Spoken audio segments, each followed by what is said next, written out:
Grayson Brulte, welcome back from your Valley tour, the Silicon Valley, to find out, for the benefit of our listeners, what is going on the West Coast with autonomy. Now, part of this trip, I understand, you took, rather than taking the gentleman's flight, which I prefer at my age, you took the red eye. How was the red eye home? Interesting. Interesting to say the least. It started interesting and got even more interesting. I have dinner with a listener of ours and a good friend of mine, Chuck Price, and we had this great Greek dinner in Palo Alto, and then we're eating and having wine. I said, "Oh, Chuck, I got to be at the airport. My flight leaves in 50 minutes." And so Chuck was very kind, drives from the airport. I get through. There's nobody security. Okay, great. Made the flight. Boards in 5 minutes. Life's going to be good. I get on the plane, and this lady tries to talk to me. I kind of ignore her. I sit down, and then she points to her stomach. I said, "Oh, this is not good," because I recently read about that flight from Rome where it had to turn around for the diarrhea incident. I said, "Oh, the Roman diet." Yes. No pun intended. the Roman diet or the Roman diarrhea. I said, "Oh, please don't let me this," because the last time that I was on a JetBlue red eye was from CES in Las Vegas, trying to come home, and lo and behold, I ended up sleeping in the airport in the Amex lounge and having to get a United flight home. I was like, please don't have history repeat itself. And she's pointing to her stomach. Oh, God. And so I just ignore it. I'm listening to some music. I put my headphones on and I fall asleep. Next thing you know, I don't maybe an hour, 2 hours into the flight, I get a tap. What? And I look over and she points to her stomach. I said, uh-oh. I look around. I don't smell anything, thank goodness. So I get up. That wouldn't have been good, I got to tell you. Well, this is unfortunately something that autonomy is not going to be able to solve for us. But notwithstanding that rougher flight back, you look very refreshed. I know it was a day or two ago. But, what are our good friends in the Valley? What's their current views on autonomy? As what's going on there? Has it changed any of your macro views on the space? It's completely changed. Completely changed. It's completely changed. Yeah, I even might join the Gentlemen's Club with you, so I don't have to deal with that incident. By the way, the Gentlemen's Club, just to be clear, it's the Gentlemen's Flight, not the Gentlemen's Club. The Gentlemen's Flight, which is, rather than taking the red eye, you just take the morning flight, so you're a little bit more refreshed when you get home. When you're tired, when you're refreshed, either way. But I digress. but my whole outlook of where autonomy is completely changed. I was very fortunate enough to spend time with Andrew Chapin, the COO of Nuro, prior to their public announcement about the pivot, walk me through their business model, which I'll walk you through here in a minute for our listeners and our viewers, and then rode in the Nuro car. And that started this whole trend throughout my time of visiting multiple AV companies through the valleys, including investors. There is a gradual shift happening in Silicon Valley towards the licensing and the development of autonomous vehicles, which gets really interesting because as we went into last week, I'm going to read the Nuro business model because I have a copy of it. The first part of the Nuro new business model, I call it Nuro 2.0. Nuro calls it the ecosystem, is that Nuro's going to integrate the Nuro driver onto a vehicle and they're going to provide ongoing tech licensing. So there goes the licensing model. Then they're going to partner with an OEM who's going to develop the L4 vehicle. News on that, and we'll break it here on Autonomy Markets. Nuro has a signed OEM contract with a major global OEM. Announcement coming in the next 60 days. We'll talk about that here, and we're also going to have Andrew Chapin on, the COO of Nuro, to further discuss it when that news becomes public. Then this gets really into your world, Walt. You recently attended the Lyft analyst meetings. You've been covering Uber for a while. Is the mobility provider part of the model? The mobility provider will provide the on-demand final AV product, and this gets interesting. They'll be responsible for fleet financing, ownership, and operations. It's an interesting model. So who do you think is going to finance this? Nuro's going to put it on the mobility provider, but is Uber going to finance that? Is Lyft going to finance it? Who do you see financing that? There's been no app. Certainly Dara, kind of sets the tone, right? And I think this is certainly true also with Lyft. There's not appetite among its investor base to take that on their own balance sheet. I think they've both indicated that on various occasions. So the question is, do you find someone to step in, in order to do that? And like I said last week on the podcast, I think that, if there's a decent return, if there's enough margin in the overall business, you're going to find companies that are willing to effectively own that fleet. a lot of the things that need to be hashed out are insurance, and ultimately, what in the overall margin is going to be, or the overall margin opportunity is going to be. So it's going to have to be a third party. Insurance is playing a huge role. When I was in the Uber ride, I believe it's a 33% tax essentially I'm paying because of the insurance. So wait a minute. So on your, just to hit that one, when you were in California, you looked at your bill. Most people don't, and you noticed what did it list as? What did it read? How did they describe it on the bill, on the invoice? A commercial insurance fee, 33%. That's a lot of money. And I probably spent $600 on Ubers in the 48 hours. They were expensive. And every bill, every receipt that I got had that right on the top. But the interesting part, there was no call to action, because normally when Uber has an issue, they'll put a call to action. They just wanted me to complain, so I'm complaining about the added tax. Yeah, I mean, I think this is like the telcos, right? I mean, they're basically, they use these additional fees to pass on these incremental costs to the end user. So you can, but ultimately, if the end user does see that price go higher, there may be some pushback. But, if there's enough demand for the product, it's kind of like with Ticketmaster in a way, right? You look at one bill, and then by the time you do the checkout, it's potentially another bill, and maybe there'll be some regulations around disclosing what your rate's going to be. But I think in general, and correct me if I'm wrong, like if you get Uber and they estimate the trip before you say yes, it probably includes that 33%. I haven't necessarily looked at that, but I'm assuming that they do. So I think, it's not great for them, because it means that there's margin that's getting taken away. But maybe for the consumer, maybe they should be publicizing that to the consumer more, as like, look, this is what's hurting you, the consumer, is what's going on on the insurance component of our bill. And maybe that's ultimately the goal of what they're trying to accomplish there. But not many consumers, I would guess, look at their bill after the fact, other than you, Grayson. My wife says I like to read the back of milk cartons. It's true, but yes, I knew the price going up front. I found them very, very expensive. My Uber rides were massively inconsistent. I had one guy who thought he was Mario Kart Speed Racer, doing 100 miles an hour going from Fremont to Palo Alto, zigzagging in and out of traffic, slamming his brakes on. I thought I was going to die. I had to ask him to pull over when we got to Menlo Park, because I didn't want to continue with him. But on the Ticketmaster front, we're going to go back in the Wayback Machine. Your partner in Lightshed, Brandon, I would ask him to cue some Pearl Jam music on this one.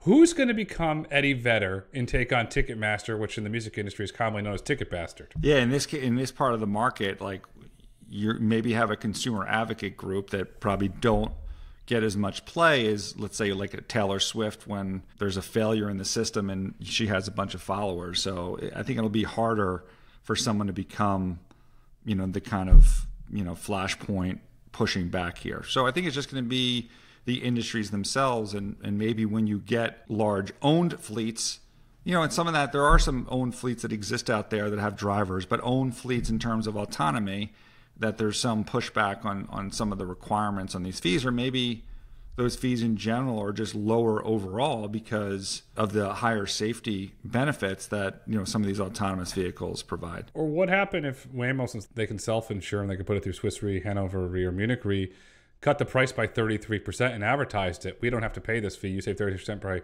riding in a Waymo, and then you don't have Mr. Mario Kart over here driving 100 miles an hour on the 101. Yeah, I guess that's the most simplistic takeaway here. Is it shows you, the rider, and our listeners and investors. It just emphasizes the impact that insurance has in this industry. So was that your big kind of major change from your visit? Was it let's get back to the original question. What you said, it's fundamentally changed your view on autonomy. Was it the insurance aspect of it, or was there something else? The insurance aspect, very well versed on, thanks to Sergey Koop in Jersey. He does a really good job of briefing me on that, and we'll have him on to go through it. But the big takeaway was the giant shift towards personally owned autonomous vehicles, where the whole equality must be good for everybody, must be affordable for everybody, is going away. It's going towards a shift towards experiences. I met with the original seed founder that seeded Lyft, which was very interesting. And she said her whole vision, and they were working on this prior to selling L5, level 5 to Toyota, of how do you build Lyft experiences inside the autonomous vehicle. That started to emerge. You're starting to see licensing happening with Nuro. Another couple of the AV companies are exploring building personally owned. So you're seeing this huge shift towards personally owned. That was one big takeaway. Personally owned in the concept of that autonomy going forward is going to be a personally owned fleet in the vision of Elon, where I'm going to own my car and it's going to drive away and become part of an autonomous fleet, or personally owned in another context. It's going to be personally owned as part of a, going to your world, bundle, which you're very familiar with, where if you subscribe to, or let's use the term lease, you lease an autonomous vehicle. As part of your subscription, you will get unlimited robo-taxi rides. Part of that subscription, your insurance will be bundled in that. What if you just lease a regular car? Like, what if I'm just leasing, let's say I lease a GM car and it's not autonomous, it's just an EV car. Why not just bundle the Cruise fleet along with whatever GM car I just purchased, whether that car I purchase is autonomous or not? You could, but would you? Is that consumer wanting that? Because if you look at the overall trend, and I've been saying this for probably going on a decade now, is consistent user experience. Where if you're going to lease a GM vehicle that's powered by Cruise, let's say it's a Cadillac, for example, and then you're going to get you're having that same consistent driving experience. You're having that same overall experience, same app. If you're driving, perhaps you do not want to engage the autonomy. You would just want to drive, so maybe it won't work for you. I could see it as an option. I just don't think the uptakes would be very high. So if you own your own autonomous car, why would you, what is the use case that you envision where you'd want to have that kind of extra subscription? Or is the extra subscription to Uber's universe of human drivers? Or how do you envision that bundle going forward? I envision as brand consistency.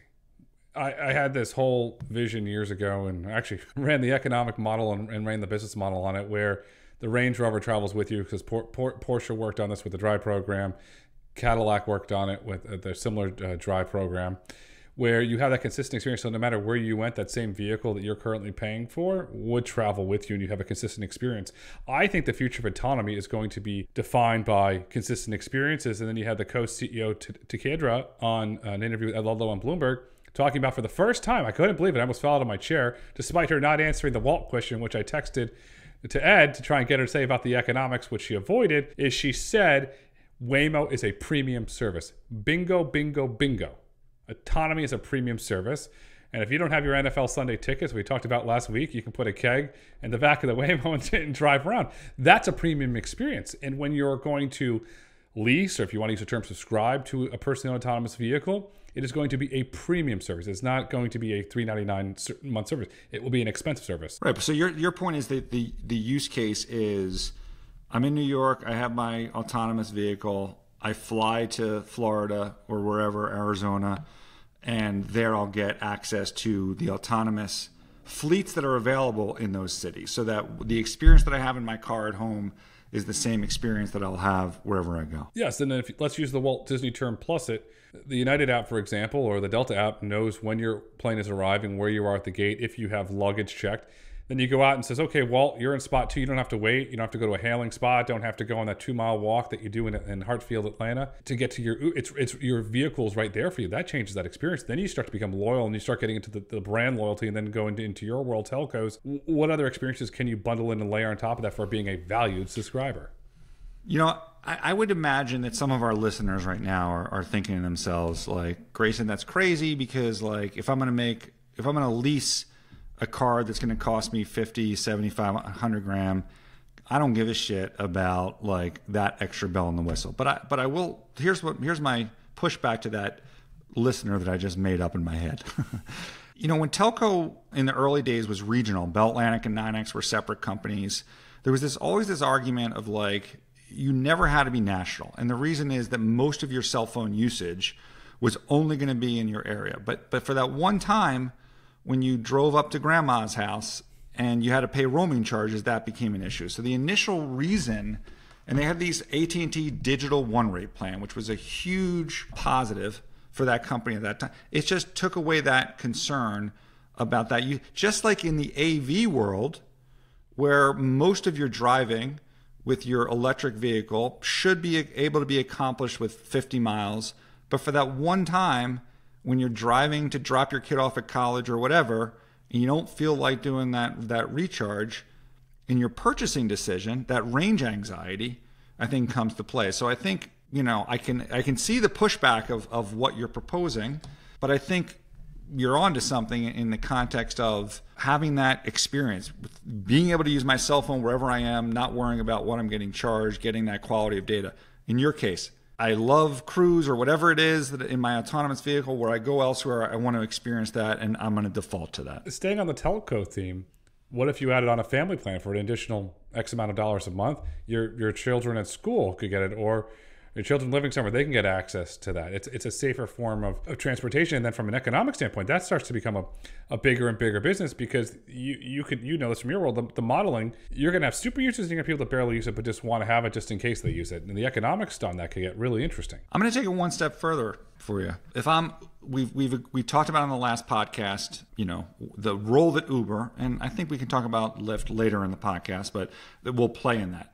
If I'm Uber, why would, and I'm trying to lock up, let's say Cruise as one of my multiple autonomous partners, why wouldn't I want that packaging to extend not just to, where the autonomous cruise fleet would exist for consistency, but also to my own fleet to help my consistency? Because that's what we've seen work. Partnerships, if you look at Verizon, when Disney Plus launched, they were a great partner to signing up 5 million customers. T-Mobile partners with Netflix on us.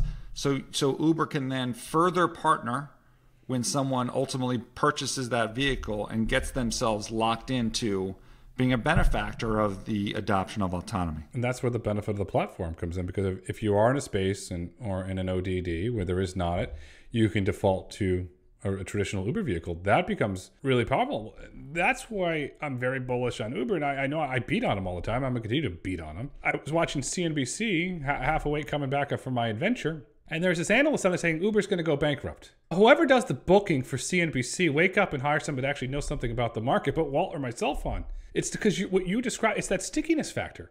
They're going to become the glue, or if you want to use the term from broadband, they're going to become the pipes that connect this and hold it all together and allows it to scale. You mentioned earlier when we were chatting about the Goldman Sachs conference in San Francisco where Dar made a comment. They're all non-exclusive deals. Dara said that. Rideshare, CEO of Lyft, re-emphasized that. And he's acknowledged what Uber has done, and he pointed out that they're non-exclusive. By the way, the other thing that Rideshare said, which I think spoke to what we talked about last week when you were basically saying, look, the platform itself, it's not going to be easy for Google. You kind of denigrated Google a little bit to just build a Uber type app. And Risher effectively echoed what you said in his comments. It was just like, look, it takes a long time for us to figure out, a lot of the different bells and whistles and things to add to our platform on the technology side of things. So I think he reemphasized that. But getting back to your point on this topic, that Lyft itself, I think, will be another platform that autonomous companies can use. And I'm not sure that Dara has locked them up, nor would he want to necessarily lock them up at this point. It's interesting you say that. There's the Morgan Stanley report that came out on Alphabet highlighting Waymo this week. And I'm going to quote this directly from the Morgan Stanley report. And quote, the higher risk to Lyft from autonomous disruption given its higher geographic exposure to cities where Waymo is currently ramping up operations. If those are exclusive, they're in trouble. Well, the root of that issue is exactly what we talked about last week, which is this is the investor fear, right? That Waymo or Cruise or whoever is ultimately going to be the one that disrupts these companies. Again, we addressed this if you haven't listened to it, listen to last week, so I don't want to rehash this. But I mean, that speaks to, it doesn't matter whether it's Uber or Lyft, the whole concept that these platforms, don't have some value add. And like, regardless of Lyft's share, 25%, whatever it is, they're a player in the market. The product works. Your driver gets you there in less than 5 minutes. There's, they're very focused on the customer and the driver. So they're there, I think, to stay, notwithstanding Uber's dominance in the market. Could Lyft get acquired by somebody that wants to really ramp this up? I ask because here I am. I'm in Palo Alto, Menlo Park, Fremont, going all around the valley, and the Waymo only goes down to Daly City. So I had to go in Ubers everywhere. Does somebody say, so we can buy Lyft and augment this to expand our network? When you're in the autonomous zone, you can use autonomous, and when you're not, you have another service to get them locked in and stickiness into that app? They become a mobility service provider? I mean, look, this speaks to what we talked about last week. We went back and forth. I gave you the concern, you gave me the response. And the ending response was, it's hard to develop the platform. If you acknowledge that Lyft has done a good job at developing the platform, then maybe the end game is, Google through Waymo or someone else gets to a point where they have the physical scale of the fleet, right? And then they just buy Lyft to provide the platform to stick on top of it, and then they don't have to develop it on their own. And what does that do? It's not like there's going to be one autonomous company out there, at least in my view. There's going to be multiple autonomous companies. I don't think that in and of itself kills Uber, but it provides perhaps some strategic value to Lyft.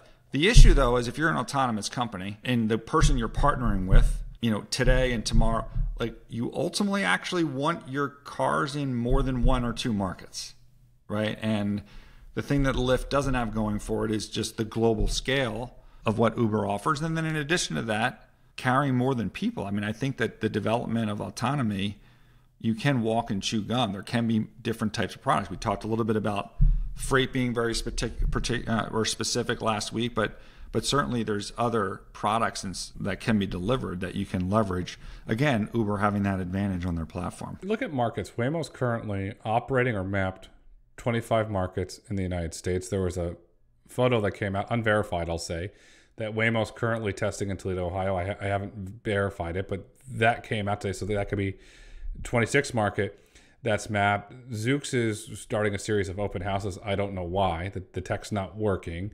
Cruise is getting ready to ramp up operations next year. Wave is getting ready to ramp up commercial operations, which goes to the whole central theme. Does experiences become the defining factor? Because your average member of the public's not going to care if it's a Waymo, it's a Zoox, or a Cruise. They're going to want to go from point A to point B. Very similar to the flights. Okay, which one's the cheapest? Or do they have to layer on some sort of loyalty program? So some of the airlines with a point system. I mean, again, I think it gets back to what you said before. If you present this as a premium and consistent service, then the customer will then choose it just for that. And over time, as you want to broaden the market, like you will, it's like, again, sorry to be, always bringing in telco analogies to this. You come out with a new promotion, it exploits the market probably for 1 or 2 quarters because you get all the low-hanging fruit, then you move on. There will be a segment of the market that really wants that consistent premium experience. And then beyond that, you add loyalty programs and other things within the car that you can do on a consistent basis. It can't be like, okay, I'm going to get my Uber and in some of the cars I control the music and other cars I can't. Or I'll be able to watch certain programming in some of the Uber cars, but not the others because the driver hasn't put the iPad strapped to it. Like, you can provide some consistency of services other than just the fact that the car is going to drive the same and be a certain quality. You just start layering on additional things. And with each additional thing, you find another segment of the market that you get loyal to what you're doing. So, staying on experiences, we talked about the ads from Warner Brothers. It was in the Hollywood Reporter. They're moving into the experience business. They currently view it as a $5 billion business. Elon on 10/10 is going to announce the robotaxi there. Is this another sign that potentially Tesla is looking at this market for experiences? It's all the little, I'm connecting all these dots that are being dropped along the way. I mean, part of Tesla's allure is the experiences that they provide you in your car today just from buying the EV, right? It's the purchase decision. There's so many different parts of it. So yeah, I mean, I think that's always going to be, the stuff that it's a consumer product, right? I mean, a lot of the stuff ultimately gets commoditized, and then it goes down to if you're delivering to the market a premium service, how do you maintain, if not elevate that, right? Apple, what do? They add AirPods and watches and other things to the core product, not only to generate incremental revenue from these things, but to increase your stickiness, right, with the iPhone. That it's harder to leave the iPhone because of iMessage and AirPods and all of these different ecosystem items that they build around. In this world, yeah, that's ultimately going to be the end game in terms of getting more revenue out of the consumer as well as increasing the stickiness to them. Apple nailed it. You're right, the accessories, but photos. Apple Photos, once that's integrated into your ecosystem, it's hard to explore. I was at the Intersect Applied Intuitions conference. I was speaking to several CTOs, and one of them had the new Pixel phone from Google. And I'm like, oh, this thing is really cool. He's like, yeah, but good luck trying to port into this ecosystem when you're coming from that ecosystem. So you're locked in. Tesla could essentially they are building that ecosystem there. And they have the cost structure figured out. Yeah, of course. And a lot of anticipation for that event. And, more of us to talk about there. But let me ask you another question on your California trip. That should be our common theme throughout this podcast. What's the latest on the exodus? All these Californians, they were so upset based on, especially those near the San Francisco area and the taxes and the politics. Like, what's the latest on the exodus from California, especially from founders? It's going to ramp up. It's going to ramp up. Governor Newsom has until September 30th to sign the AI bill. Speaking with several founders of multi-billion-dollar startups, not in the automotive space, but in the AI space, they said the governor signs the bill. We've already informed all employees we're leaving the following day. We're leaving. And that was a general consistency across the board. Where California does one thing, and I lived there for a long time. They do one thing and one thing only right. They know how to kill businesses. It's the number one state for job killing and killing businesses. That's what they know how to do. I lived there. I experienced it. And you're going to see a migration to Texas. There was a lot of chatter, and this actually threw me for a loop until I spoke to him. A lot of chatter towards moving to Houston. Because you hear the Austin chatter, you hear the Dallas chatter, but there is a large engineering community coming out of NASA and the large oil companies of engineering talent. And so there's some really big ML talent. Houston could emerge as an AI hub. That was a very big trend that I heard there. An interesting thing, if you look at coming out of California and you want to look at bold statements or predictions at the Applied Intuition Intersect 24 conference, Sebastian Thrun, the godfather of Google's self-driving car project, gave a presentation. And at the end, he said something a lot of people didn't pick up on, but I picked up. He said to him, Larry Page, co-founder of Google, said, Sebastian, we're not going to need LiDAR. The humans do not have lasers in their eyes. We will get to the point where we do not need LiDAR. So now you have Larry Page and Elon Musk agreeing that LiDAR, essentially I use the Elon term, is a crutch. Sebastian sees a point, and he said this publicly, where LiDAR will go away at some point. He believes now you need the redundancy, which in certain use cases I agree with, but having testing on a regular basis, 12.5 FSD, it's really good. So if Larry Page's and Elon's predictions come true, where does the LiDAR market go? I'm asking that because the combined market cap of all the publicly traded LiDAR companies is less than $2.7 billion. I highlighted on my Twitter feed this week about how Mobileye was abandoning the LiDAR market.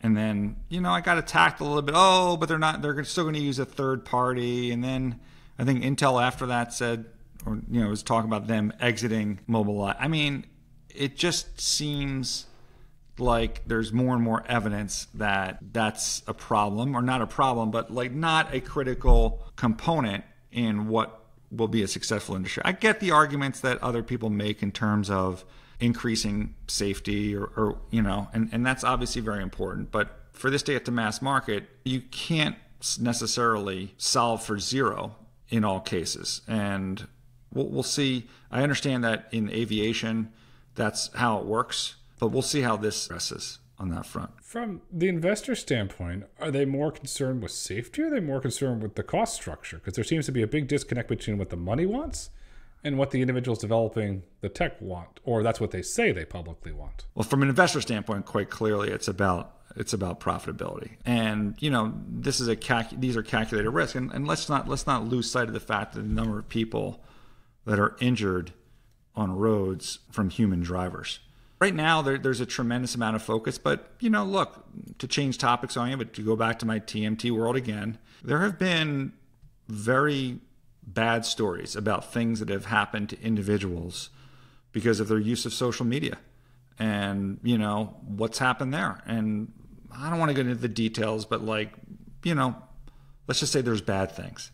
And, they haven't shut down the entire industry. Right. So I think moving forward here, if you're having a rational viewpoint on how autonomy can overall, as reflected in the insurance rates themselves, save lives, I think we do get to that point. And the question is, maybe you get to that point and you save lives, but you're not necessarily using certain components, because by using certain components, it reduces the broad use of them, thereby reducing the number of lives that can ultimately be saved. But getting back to the short answer to your question is, safety is important primarily because it impacts your business. And if you don't operate a safe business, that's going to come back to haunt you as an investor, as a CEO, and as an owner of the company. And we've seen that time and time again. We have seen it countless times. You're right about social media. Some of the, I'll use the term horror stories that are publicly available that we've all read, and they're unfortunate. But yet they're not out there touting safety, safety, safety. I've made the argument to the AV executives very privately, stop touting safety. You're setting yourself up for failure. One incident, you're potentially out of business or you have influence. But yet individuals countlessly go there and sell safety. But when you poll the American public, they don't care about safety. Well, that's what they say in the polling data. They care about cost. Why is there not a larger focus on cost? Because you brought up the good thing from the insurance perspective. If the company's cutting corners and harming their own safety of what they're building, the market's going to flush them out. You don't have to go out there and advertise that. Consumers just won't use the product if that's the issue. So, but that's why, again, this, like telecom, sorry, I'm going to stop apologizing. Just do it. Regulation is going to be a critical leg of the stool for this industry's success or failure.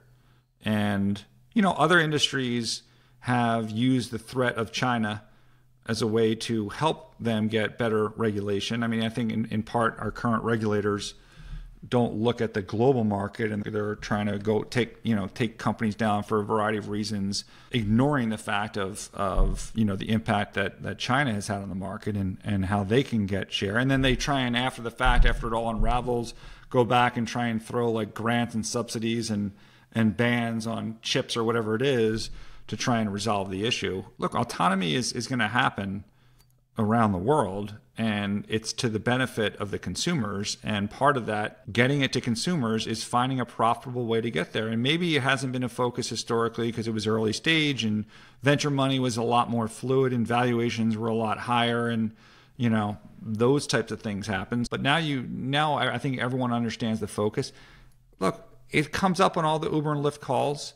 Dara's out there making deals left and right. This is the reason this podcast exists, right? We are on the cusp of that inflection point. And maybe the broader cusp is, to speak to the rideshare industry, the amount of rides that are still very low compared to the total rides that exist in the US from owned cars versus what's going through rideshare.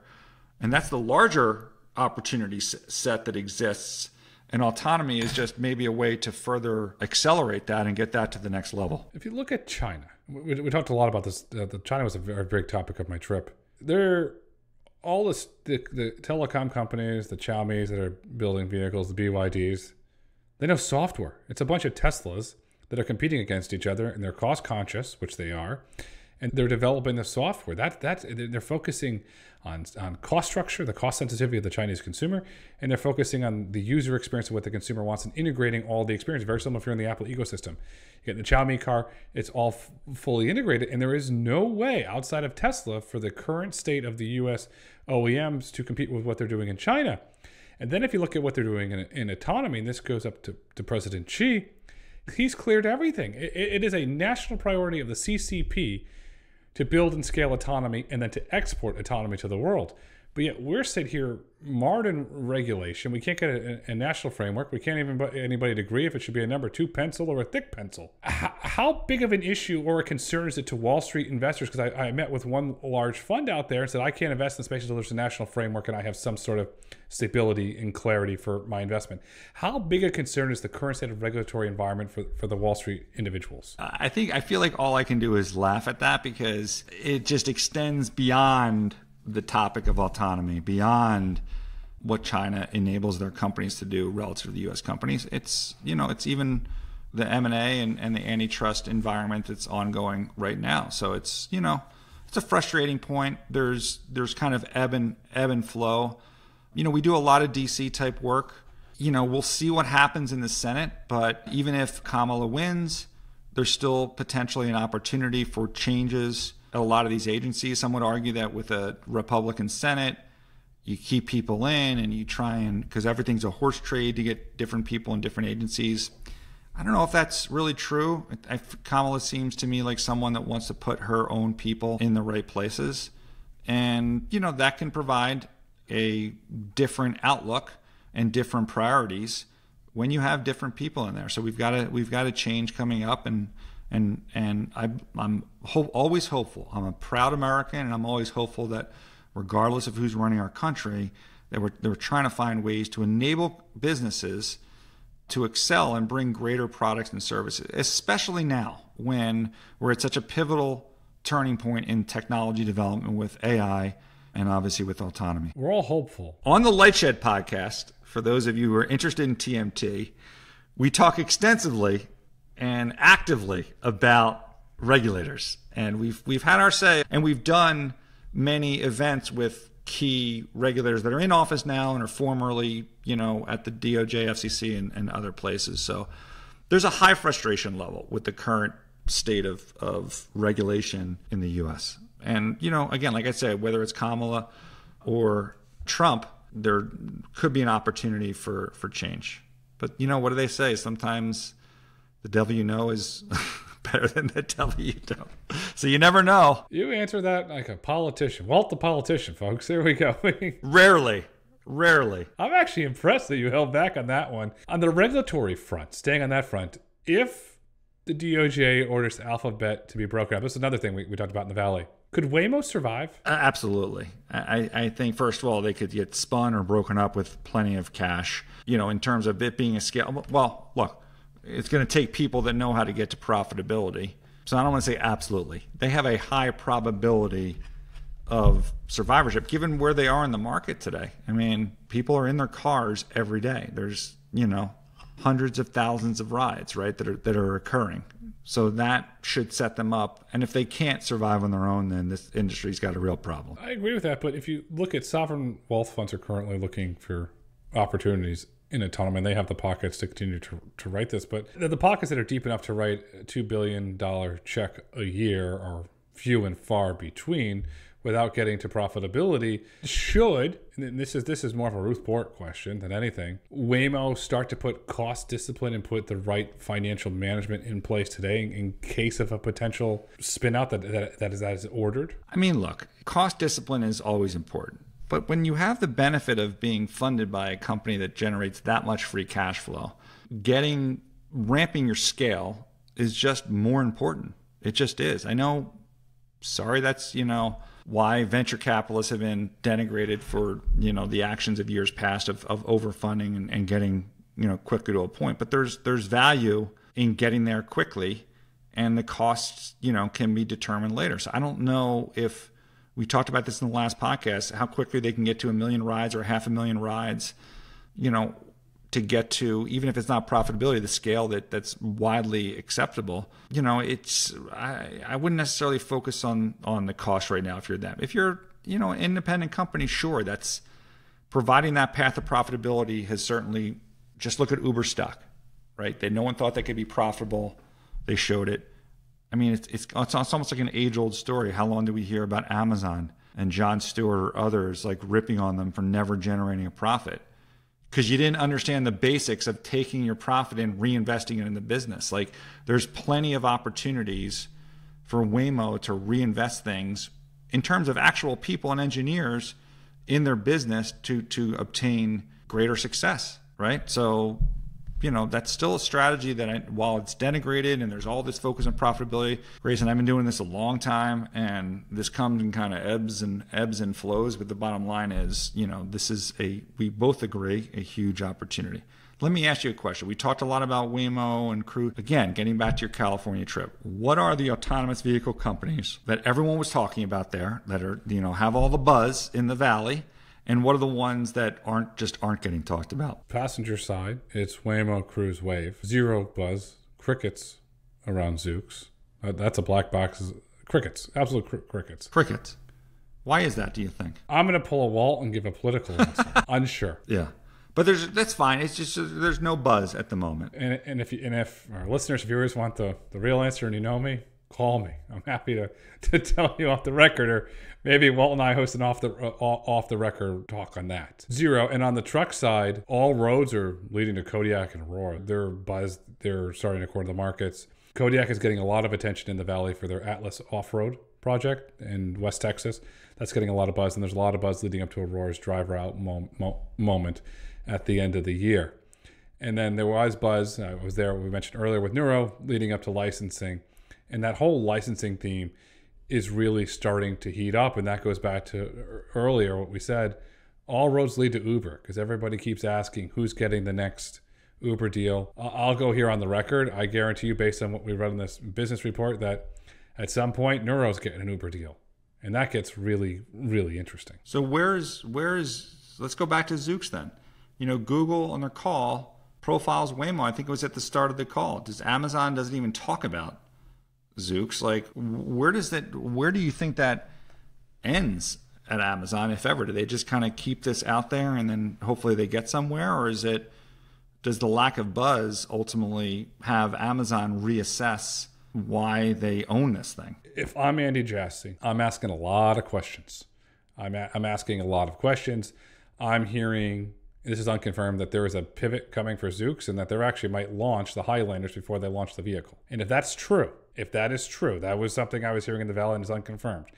If they launch paid service, not testing, not mapping, but paid service in the Highlander, and they don't use their, which a friend of mine at dinner when I was out there called it a toaster. If they don't use that, then what does that say about the form factor? Because if you look at, and I got to give Mary Barra a lot of credit for this. After she rebooted Cruise and her and Mark Royce went through this thing and hired Mark Whitten and Craig Gideon and brought back Rob Grant, they abandoned the origin. And if you look at, you could sit here and make the argument for the Wall Street crowd, and I could as well, that was a cost savings measure. But if you look at society and where we are as a society, and you speak to individuals and you speak to engineers and you look at internal data sets, nobody wants to share an autonomous vehicle. Nobody wants to face one another.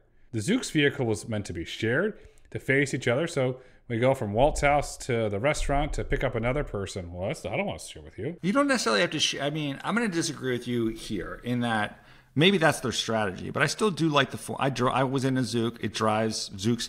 It drives very nicely. And the form factor, if you've been to the UK, is, you know, you're facing each other and you can put your luggage there. So I know you wanted to add a luggage thing. So I think it's you know, it's kind of nifty in its own regard. So I actually do like the form factor, Grayson. But only for my own usage necessarily. I agree with you. I don't necessarily want to share a ride with someone in there. I mean, that's like the concept of Lyft, where it's like, you know, get to know everybody. No, it's not. I don't want that. But I think, you know, no, you're shaking your head. You're not a believer in the form factor. Okay. The vehicle. When you sat in the Origin, it was very spacey. The Zoox vehicles. I never sat in an Origin, but I didn't find it tight. And I'm like 6'6", dude. I had plenty of leg room. I could stick my feet up on the seat across from me. Oh, I guess you're not supposed to do that. You'll get fined for that if you do that, because you get a cleaning fee. The form factor, I could live with it or not live with it. Sharing, no way, Jose. There's a lot of really interesting things. They did a lot of safety stuff. They did a lot of design elements that are great. But sharing it, no way, Jose. There's just no way. Okay. All right. Any other AV companies? I think you touched on the freight side. Anything else you want to touch on this great California trip you had? What about Nuro? How did the Nuro meeting go? You took a ride in a Nuro, didn't you? Yeah, the Nuro was very good. I had no idea how far Nuro has come from a tech stack, autonomous driving stack perspective to where they were, and for the ride that I went through for some very complicated scenarios. They thought it through. It's a highly licensable stack. I don't know what the economics of that stack licensing are going to look like. But that was really interesting. And the other thing I'll leave it in the Valley, you're starting to see a lot of development of AV tech just for the Chinese market being built. And what are the potential implications is that going to have? I did go in a Chinese-made AV, and it was good. We drove around and they said, we want to show you something really complicated. And I've not been in an AV that's been able to do this. And this is the first time I've ever experienced or been in an AV to do it. They said, we are going to take you to a very, very busy parking lot of a grocery store. And we are not going to have one intervention. Box trucks, those are the class 6s going around. People with carts and everything. The vehicle turns in and it says, oh, we're going to go park over here in the second lane in. Well, there's this oversized class 6 box truck over the line. The AV doesn't even hesitate, just drives right around it. Maybe about 6 to 7 inches of space. No hesitation. Flawless. I'm afraid to go to this is why I use Instacart. I'm afraid to go to the grocery stores around here because people's brains just go to mush when they enter a grocery store parking lot. It's crazy. That's good to hear. But you also want us to keep our eye on Nuro. Californians are leaving. You always want to take the inside seat from now on. This was a very productive trip for you. I will be heading to San Francisco next week, primarily for T-Mobile, but I hope to also bring some autonomy data points home with me as well.